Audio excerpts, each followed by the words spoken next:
All right, and now for a currency of the week, euro dollar, the world's most popular currency pair.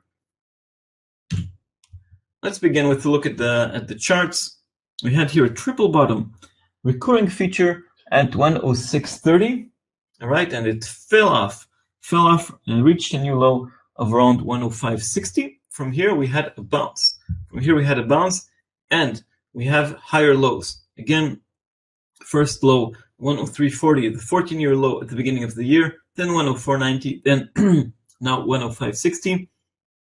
You can see here a channel, and on the top side it's a bit less clear, but we also have a move there to the upside, higher highs. Okay, so euro dollar is going, let's say, 5 steps forward, 4 steps backwards. So it's a bit of a mixed bag, but I think, well, it might be frustrating at times trading the euro dollar. I think we do have the beginning of a trend. If this technical analysis is correct, we're currently at the bottom of the range, and that means we have room to the upside. Okay, but let's begin with the slide of euro dollar. We had Draghi's dovishness. We had the president of the European Central Bank taking the hot air, I would say, out of his hawkish colleagues.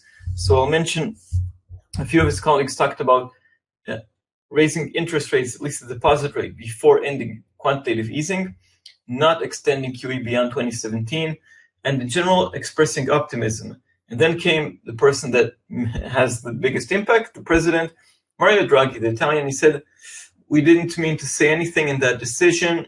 Again, reclarifying that they're not going to change stance, just not afraid of the extreme scenarios. And lots of monetary stimulus is still very much needed. Okay, so that sort of weighed on the euro. From the other end, we have Dudley, usually a dove on the Federal Reserve, number 3 at the Federal Reserve, the president of the New York Fed. And he was a bit more hawkish, and Yellen was a bit more optimistic. Again, she's a bit more dovish, but still a bit more, well, the Federal Reserve sees the glass half full, all right? And in general, risk-off environment helps first and foremost the Japanese yen, the biggest winner of the past week, but it also, on a secondary level, helps the US dollar. So these are the 3 reasons here for the slide of euro dollar. Now, we know why euro dollar is now back up, and that's because of Trump. That's the dollar side of things. Trump that wants lower rates and a lower dollar. Okay, but the biggest event that is coming up is the French elections. It's on April 23rd, the first round. It's neck to neck at the top between Le Pen and Macron. And then we have Fillon, the center-right candidate, about 1820. And we have Mélenchon emerging. He's a radical left candidate, and he's gaining ground, especially against Hamon of the Socialist Party. But he could also sneak into the second round, and this is beginning to scare the euro. Okay, so that's the big unknown. So if I can talk a lot about the technical charts, but the biggest event is in less than 10 days. Sorry, exactly in 10 days on the April 23rd on Sunday, the first round of the first round of the French presidential elections.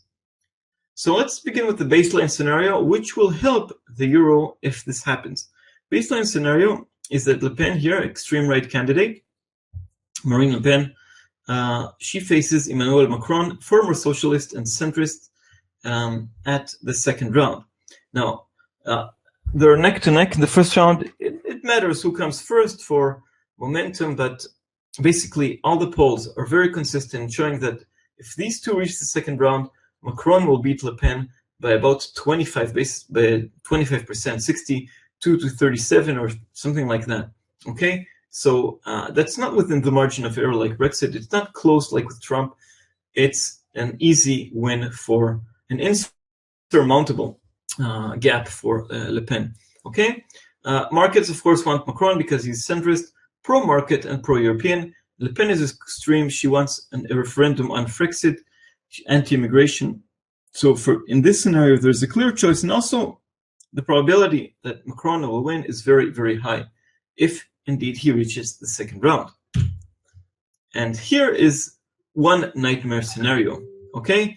And there are more. The nightmare scenario is that Francois Fillon, despite all the scandals, despite Penelope Gate scandal, well, we all know that now that he paid his wife and his sons parliamentary salaries and then pocketed the difference, taxpayer money. He lost a lot of ground, but he still has a loyal base. The party has a loyal base. It's the party of Charles de Gaulle, okay? And if he manages to push into the second round, Macron loses ground, then some voters at the second round between Le Pen and Fillon, between the radical right and more moderate right, might think that they're both the same, and there the gap is not as big. Still big, still something like 58 to 42, something like 15%, 16%, but it's not as insurmountable as Macron's, and Le Pen could win. That could send euro-dollar beyond parity. Another scenario, I don't have it here as a slide, but is the emergence of Jean-Luc Mélenchon, radical left, always a candidate. I think he's a former communist, radical left, and he is also a bit anti-European, not like Le Pen. I think Le Pen is worse, but he's also anti-market, okay?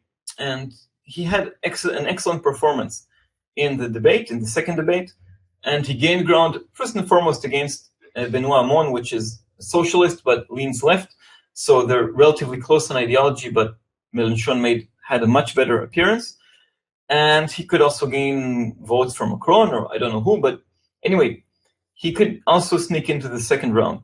And this is the worst nightmare scenario. That means we already have a big downfall in euro-dollar immediately after the first round of the elections. We don't have to wait until the second round. Because if we have Le Pen, extreme right that wants to leave the euro, against Mélenchon, extreme left, which is also, I think he's better than Le Pen, but it's also not he's not pro-market, then the euro could fall immediately. And both of these candidates, but it's also true for Macron, could have a problem having support for their parliamentary support for their candidate. So it could be a big mess. And looking at the polls, and they're not that far away. I mean, if you look at Macron and Le Pen they're about 25, and Fillon about 20, Mélenchon about 18, and lots of people are undecided. Any of these four could make it to the second round. Of course, Macron and Le Pen have higher chances, but this is within the margin of error or within changes that could occur until election day. So that's keeping the euro a bit pressured.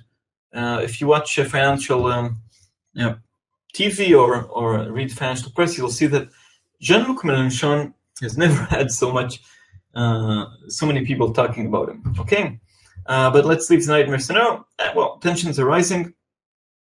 This is again the insurmountable difference. It has been, well, even here in this poll, 30%. I think it's closer to 25%, but basically, any change can make a difference. We'll have another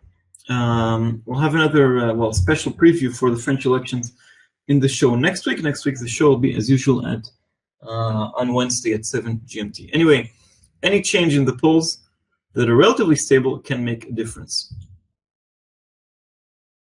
One more thing I'll mention, I watched the daily poll at 10 GMT by Opinionway, but there are also other polls, okay? Okay, let's continue. In euro, well, we talked about that. The ECB clarified it is not really hawkish, it just is not worried about the extreme scenario. This is Mario Draghi, and he went dovish. And the hawks, once Mario Draghi opened his mouth, the hawks are a bit less relevant. Let's move to the United States. What else moves euro-dollar? Dudley. Again, not dovish, we mentioned him.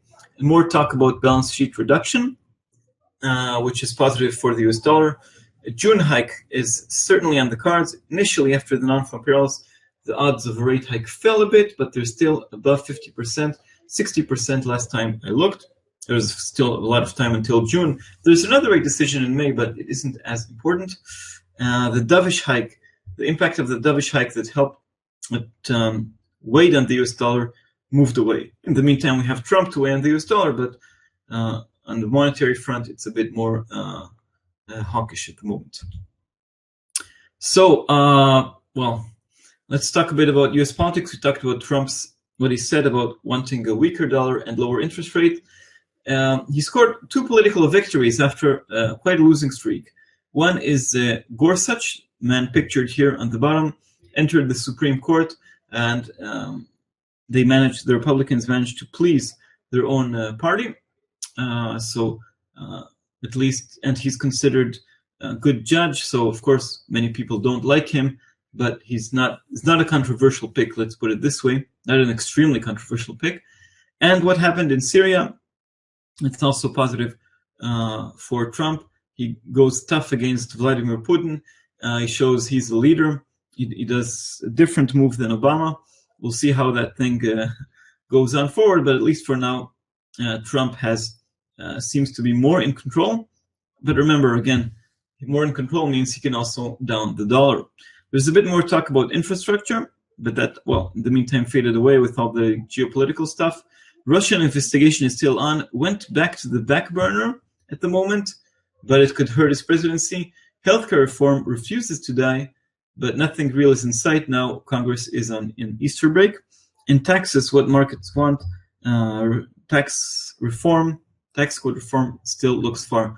So it's a bit mixed. He's not at his worst moment, Trump, anymore, but still suffers a terrible approval rate. Okay, I talked about all the factors that move euro dollar. But what's the bottom line? What's the bias?